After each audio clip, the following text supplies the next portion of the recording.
In an industry where margins are tight and operational precision is everything, data is no longer just a byproduct of doing business. It's the fuel that drives it forward. In today's episode, the conversation is all about moving from insight to impact and what it really means for the fuel retail and convenience industry. Joined by DFS Business Development Director of ATG Fergus Heading and DFS Senior Key Account Manager Tim Firkins, we're exploring how fuel retailers and industrial operators are transforming raw information into measurable impact, driving into the systems and strategies that turn fragmented data into a unified, actionable view of operations. We'll also unpack how technologies like automatic tank gauges and wet stock management systems are evolving beyond compliance tools, becoming critical drivers of efficiency, loss prevention, and profitability. Because having data isn't enough. The real advantage comes when you connect it, trust it, make smarter, faster decisions. So, with that in mind, how would you describe the current state of data usage across fuel operations today? Thanks. Yeah.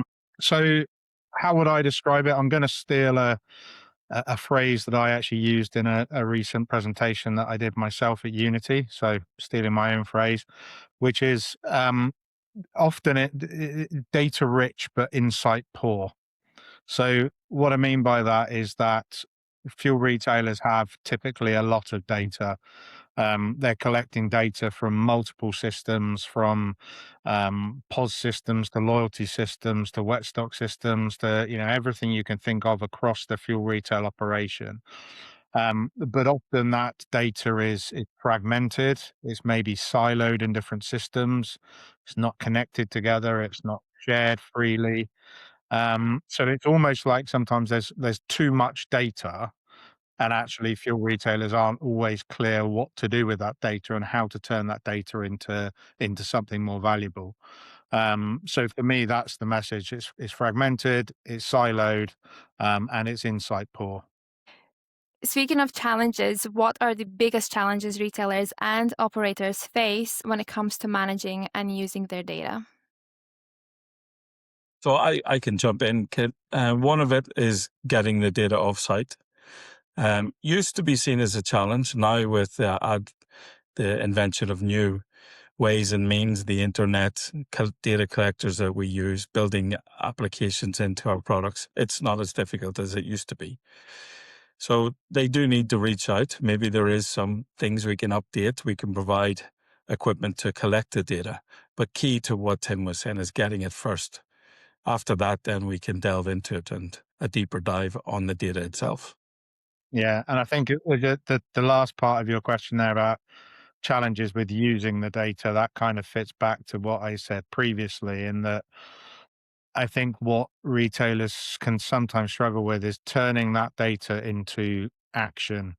And when you turn it into action, you can turn it into commercial impact. But just having the data itself does not equal commercial impact. Doing something with data, something truly actionable with the data, is what will drive commercial impact. So for me, that's a big challenge I see in my day-to-day role in this industry. And Tim, would you say there is risk of having too much data without clear direction?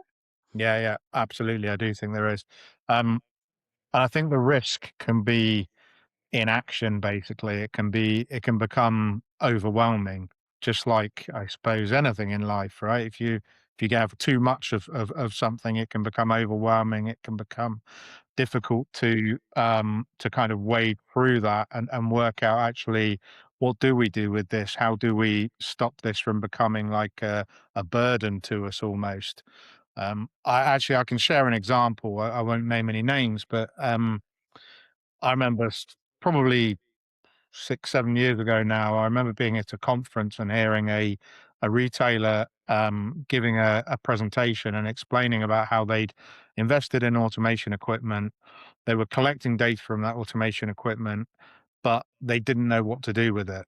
And now I come forward 6, 7 years, and actually I know for a fact that that particular retailer is still addressing that challenge. And they're addressing that challenge now by considering changing the automation equipment with a more kind of data-driven strategy behind that change decision. But it just goes to show that what that's basically led to is 6 or 7 years of inaction on their part. So that for me is the big risk that I see is you just get weighed down by the volume of data, and that leads to inaction, and actually that data not being pointless by any stretch of the imagination, but certainly not being as valuable as it should be. But on that, Tim, just to add to it, yeah, in your daily job now, you see this huge amount of data that's being provided. But by using applications such as the DX Wetstock, we can refine it and give different elements of the customer, whether it's logistics, whether it's planning, whether it's engineering, access to data that's valuable to them. Yeah, exactly. It must be so easy to fall into that trap. You're so used to the way you're working, you may actually not realize that you have enough data, but like you're not actually doing anything with it, or you're not, as you said, Tim, you're not actually getting insightful actions from it. We see a huge change that using the right tools for the right job is one. So why should you have employees that are in the office crunching through various numbers and pieces of information when ideally they should be looking after the customers and making sure they come back and then using applications that are available and wet stock solutions to manage the data in a real-time environment. Where do you see like these data silos happening? Is it between ATG systems, Webstock management systems, dispensers, point of sale? They all can talk to each other, and that's the clear message. However, there's some barriers that are falsely put in where maybe the tank gauges come from one supplier and the point of sale is from another. But if we all work together, we can collect the data. It's useful to everybody. But we're quite lucky that all the competitor products will communicate to each other in some ways. If they don't, we also have mechanisms to collect the data directly and provide that to the customer as well. But I think what Fergus has just mentioned there about competitive systems talking to each other, we I think as an industry actually do it quite well with competitive systems talking together.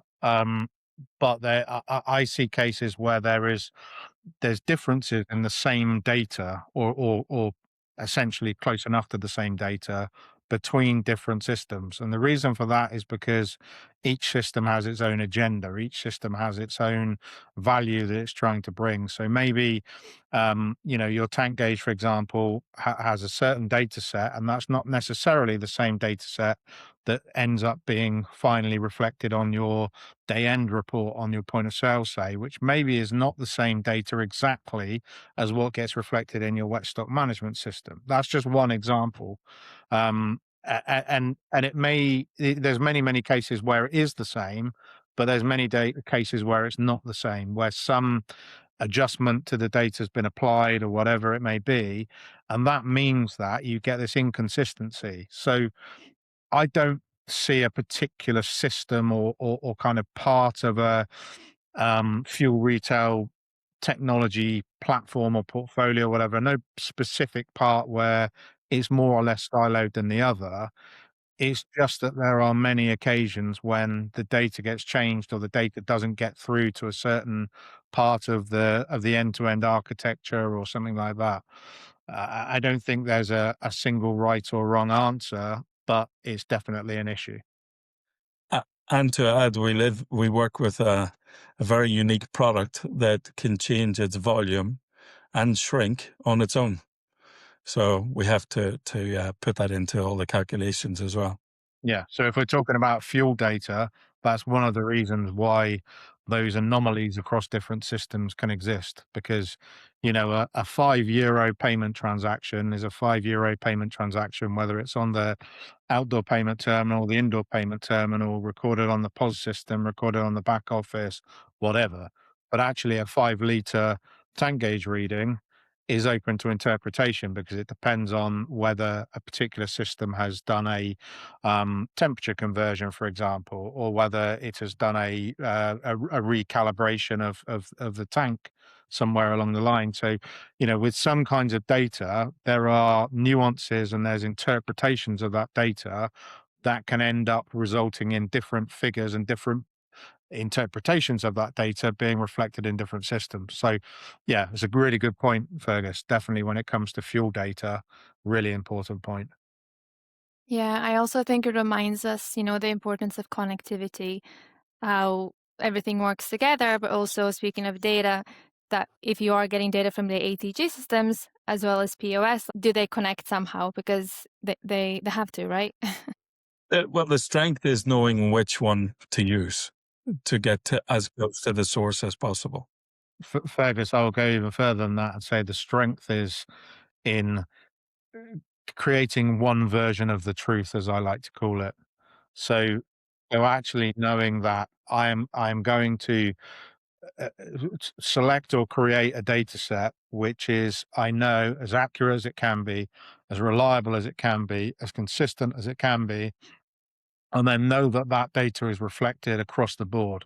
So in this, let's take that example of fuel reconciliation data, say, the data on my tank gauge and the data in my wet stock system and the data on my POS system and the data that gets written down into my financial reconciliation at month end, say, is all based on that single one version of the truth, rather than there being any kind of differences or anomalies between them.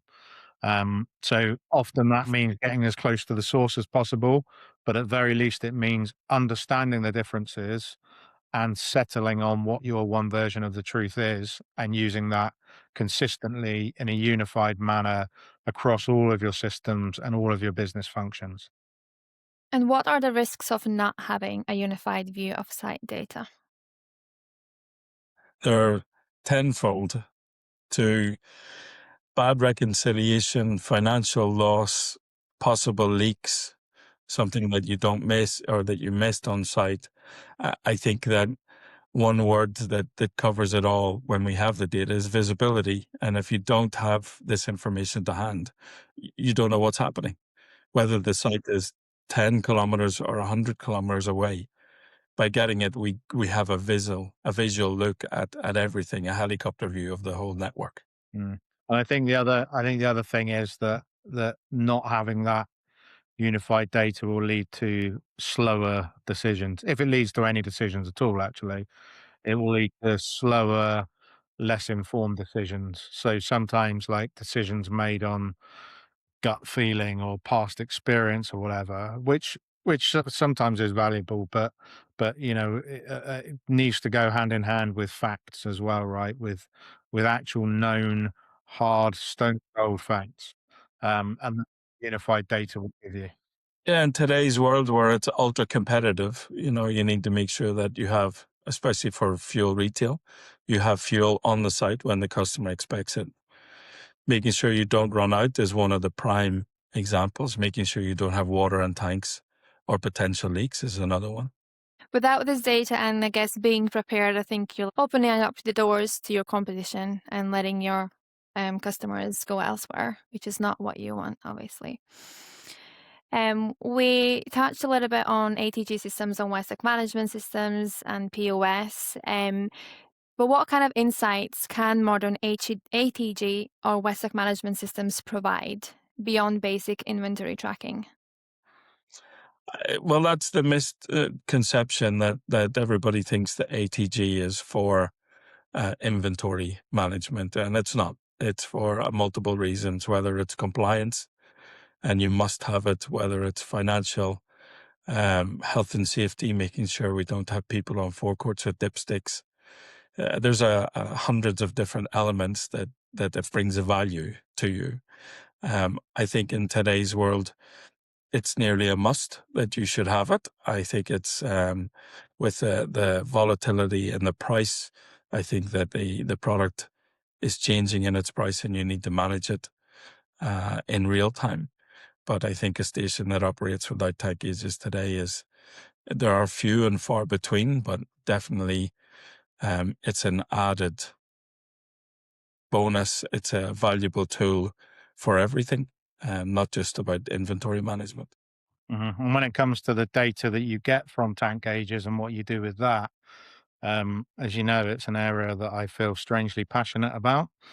um, it's about turning that data into actionable insight, as I mentioned earlier. So, not inventory reconciliation is great, but actually, in itself, it's not enough. It's about knowing actually when there's an anomaly, what is the reason for that anomaly. So, good wet stock management systems will provide insights into the reasons behind certain anomalies. What a loss is attributable to, for example. Obviously, with that, the most important thing is leaks, because they have not just financial impact, but also environmental, commercial impact, public relations impact, reputational, etc. But actually, many other things which go unnoticed actually make up wet stock losses, and understanding those and being able to act upon them. So that's what I mean by actionable insight, not just this is the problem, but actually this is the problem, and here is the opportunity to act upon it and to eliminate the problem. That's what I mean by actionable insight. That's what data analysis, or analysis of the data from tank gauges will do. It goes far beyond just inventory reconciliation. It goes to minute granular loss detection. It goes to reducing losses. It goes to better understanding the impact of hidden things that go on, like temperature fluctuations in tanks. It goes to shoring up your supply chain in terms of putting better data into your logistics and replenishment planning systems that is totally accurate in real time, etc. It goes to proactive rather than reactive maintenance tasks, such as responding to flow rate anomalies, or spotting a submersible pump issue, say, ahead of time. There's so much insight that can be driven from analyzing that data, that the equipment on site, such as the stuff sat behind Fergus now, for those watching on video, that equipment can produce that data, but the analysis of that data is the really, really crucial thing. Yeah, again, real life example, where we're completing a program for a customer, installing tank gauges with some pressure line leak detection. And so far, we've found 4 sites that have had a leak that nobody knew was there.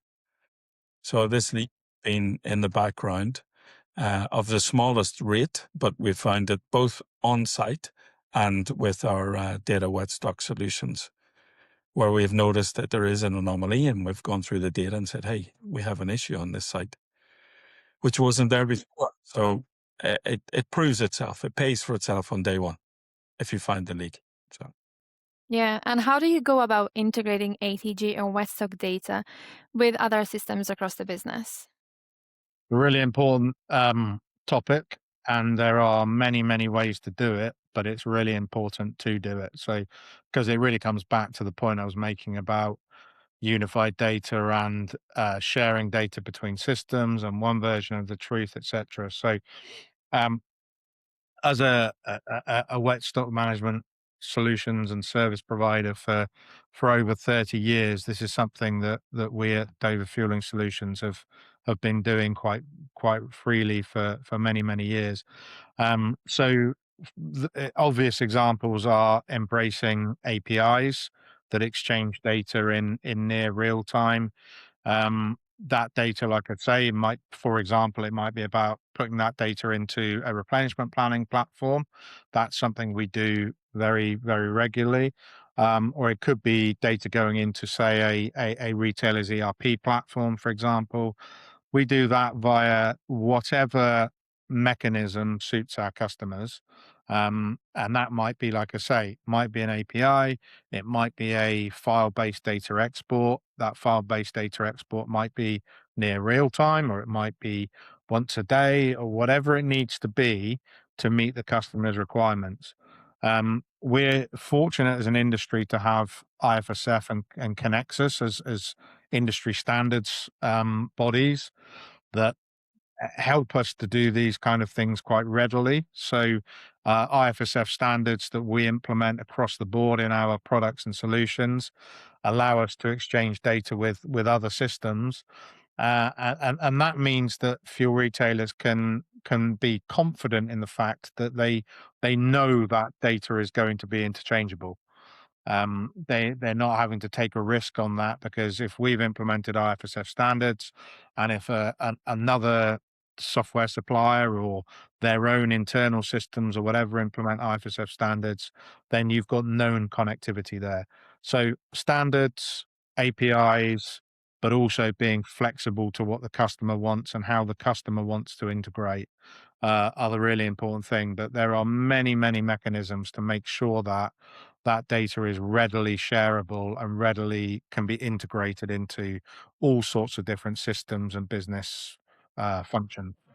And to add, we're quite professional at getting data from equipment that is already existing on site. We have various means and forms, whether that's a collector on site, a direct interface, or using some third-party equipment, such or even our own point of sale. So to back up what Tim has just said, getting it from the station to our systems is also quite easy. Again, depends on what the customer has. We can be very flexible in the approach that we need to take. So that's the key. The key is to get it into the servers, and then we can take it from there. A lot of fuel retailers have probably up until this point avoided, looking for solutions that can help them understand the data or get the data, but just hearing that there are flexible solutions out there that have that functionality, I think it's really great. I will. Oh, yeah. I would say there's no scenario that we haven't come across in our history, whether that's legacy products, brand new products, or collecting data and some other means or methods. We can collect it. We can. Yeah, and I think, just to pick up on something you just said there, Kit, I think another trap that some have fallen into in the past is to um, be led to believe that for a particular solution needs to come from a particular provider. So let's say I've got automation equipment from supplier X on my stations. Sometimes there's been an incorrect or an ill-informed view that actually, if I want to do data analysis of that, I need to buy a data analysis platform from supplier X. But actually, if you take a true unified data view and a true sort of architecture that allows you to exchange data, as we've just discussed, that's absolutely not the case. Because, like Fergus says, we can gather data from anybody's equipment and we can analyze it, and that goes vice versa as well, if I'm completely honest. And actually, if I look at our Dover wet stock management service, we've probably got, I would estimate, some 70% or so of our install base is not using our equipment. And that's just an example, actually, of exactly what we're talking about here: gathering data from any kind of equipment in order to do that analysis. It does not have to be a one supplier approach. Yeah, that's Of a very course, we good love it point. if it is Thanks a for one adding that. supplier approach and it's us, but it doesn't have to be. We've talked about visibility, connectivity, actionable insights, but there is a term unified data in the industry, and I'd love to hear what you think it means. I think Tim touched on it, and it's about having that single source that is giving us that single message that, hand on heart, we know is true. To be honest, we're trying to get to the truth as easy as possible, to show the customer that what we have qualifies as the truth on the site. I completely agree. Was going to say the same thing. It's one version of the truth, is the phrase that I used earlier. And for me, that is exactly what unified data means in the context of fuel retail. It means sharing data across platforms, across different business touch points, and knowing that that data is consistent, the same, accurate, real time, etc., etc. Perfect. And how will unified data reshape the competitive landscape in fuel retail? I would say I'm going to go back to the visibility. I think that that's key to everything. I think that going forward, everything needs to be visible, whether that's, Tim touched on it, flow rates, nozzle usage, tank usage, whether we have leaks, performance of tanks and STPs, everything. If it's visible and people can see it, and the people with the right experience and the right knowledge can see it, then we can advise customers on the best routes forward. Should that be extending their forecourt, changing their storage to from smaller tanks for diesel, bigger tanks for unleaded, whatever? That's the type of advice we can give about maximizing the potential that they have. And I'd go a slight step further than that and say, actually, go back to what I said earlier about taking that visibility and turning it into action. If you do that, you stay ahead of your competition. Um, that for me is absolutely crucial. Is using that data to get a competitive advantage. That competitive advantage can be some of the things Fergus has mentioned. It can be something as simple as knowing that actually my station operates more efficiently than my competitor stations, because I know more about my equipment uptime. Say, I can respond proactively to issues before the consumer gets to know about them. Or it could be actually my margins are higher because my fuel loss is lower. For me, that's where the competitive advantage is going to come. It's going to be small incremental insights that you can get from unified data that lead to small incremental advantages. And how are newer technologies changing what's possible with fuel retail data? And are we moving towards more predictive or even automated decision making? Let me answer this one, Fergus, if you won't mind. I know you're about to speak. Um, the reason I say that is because this is something really, really topical for us at the moment. So um, I don't like to come back to the buzzword of the moment, but everybody talks about AI. Everybody talks about AI quite freely, but actually, this is a real example of where some elements of AI come into play. AI is a catch-all term that covers all sorts of different technologies and kind of concepts. But the one in particular that springs to mind here is machine learning. So we've integrated machine learning, say, into our wet stock management platform, so that the platform can do things like identifying anomalies and the specific sources of anomalies based on patterns in the data. That's something that our humans would have done in the past. Now the platform can do more of it. But it's important that actually to know that machine learning and those kind of technologies actually aren't necessarily the answer just on their own without context. So, for example, when it comes to wet stock management, our success in the area of wet stock management as a company has been based on having been experts in this for over 30 years. Um, it's difficult to replace that expertise and that domain knowledge, despite what people might tell you, with AI, with computers, right? But actually, they can help us to do things much more efficiently. So, a wet stock system, for example, that can pinpoint anomalies, can point out issues to a human who then acts upon that or verifies that or gives it that human kind of touch point. For me, that is a real kind of hybrid mix that we're at now, which is really, really powerful. Sometimes in the AI world, it's referred to as human in the loop. The AI is doing something up to a point, and then the human comes into the loop. Sometimes the AI will then take over again afterwards, but there is some human interaction. So, that integration of AI technologies into data analysis platforms is enabling us to do much more. And for us, it's been a real evolution of how we've done things, but we're not moving away from human involvement and the expertise that our company can bring as well. Yeah. So it's like a balanced approach. Like you said, a hybrid, right? Yeah. Has to be. Yeah. And the other thing with integrating machine learning in it also enables exactly as it says, learning, right? So systems that get better over time, systems that get better over time, especially with human intervention as well, that will lead to better decisions, faster decisions, more confident decisions, and that's really, really crucial here.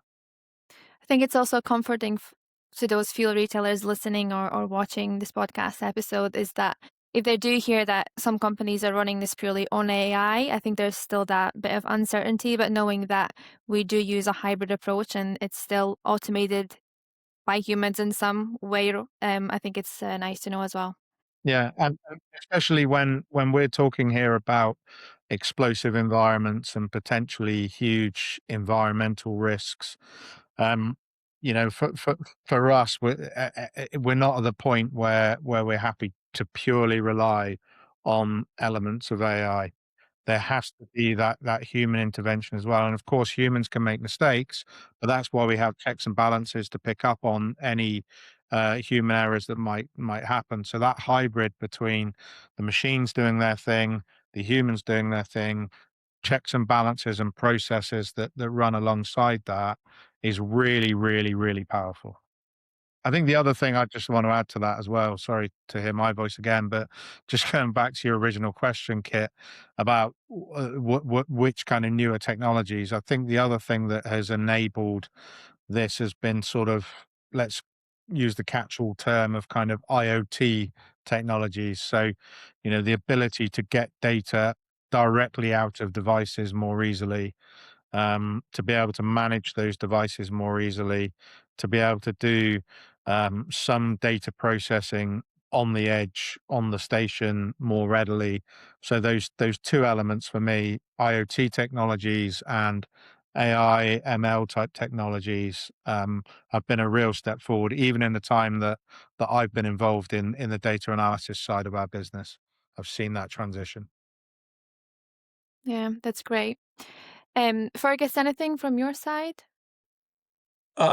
More from a product perspective, it's moving from that switching on a device and reading some data and switching it back off to moving to real time.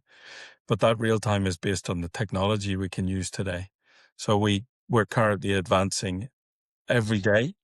We try to adopt new processes, new procedures, better performing hardware so that we can get all of this data in a very secure environment very quickly, and send it off to all of the wet stock solutions so we can provide the customer that. Also, just to add to it, um, cybersecurity is a huge discussion point at the minute. And with all of our products, everything goes through our cybersecurity team before they're released, because there is various press articles that are released about people hacking into systems, but we may try to make sure that we stay in front of all of those hackers and those people who can get in and say they can do various things, but really in reality they can't. They can make a bit of a disruption, but so we tried to stay in front. So that's adopting new technologies as well. That's much more apparent. And maybe something the retailer wouldn't see, but it's things that we have to do. Yeah, like behind the scenes. um, is if there's one key takeaway you'd want listeners to leave with after listening to this episode, what would it be? From me, is reach out to us and talk to us. It's not as difficult as everybody thinks. And we can definitely put information in front of you that would benefit your site or sites, your network, very quickly and very easily, and open your eyes a little to what we can do to help refine it, whether that's from logistics, operational, financial. We can certainly help. And for me, it would be, if you make the right kind of holistic decisions when it comes to selection of systems, product solutions, service providers, etc., not just make pure technology decisions, but make strategic decisions based on your kind of overall overarching data and ecosystem strategy, then that will allow you to have that unified data that we're speaking about. Um, and unified data will, if you can turn that unified data into actionable insight, then actionable insight will lead to a direct, tangible commercial impact. So for me, that's the takeaway. And that one truth that you mentioned earlier, right? Yeah, And the absolutely. truth. Yeah. Yeah. Thank you so much, Fergus and Tim. It's been very, very insightful. Thank you, Very Kit. welcome. Thanks, Fergus. Thanks. Thank you for listening to the From Insight to Impact. We hope you enjoyed this episode with Fergus and Tim. If you'd like to support the podcast, feel free to share it with others, post about it on social media, or leave a review. To catch the latest from Dover Fueling Solutions, you can follow us on LinkedIn or visit our website at www.doverfuelingsolutions.com. Thanks again, and we'll see you next month, where we continue to fuel the conversation.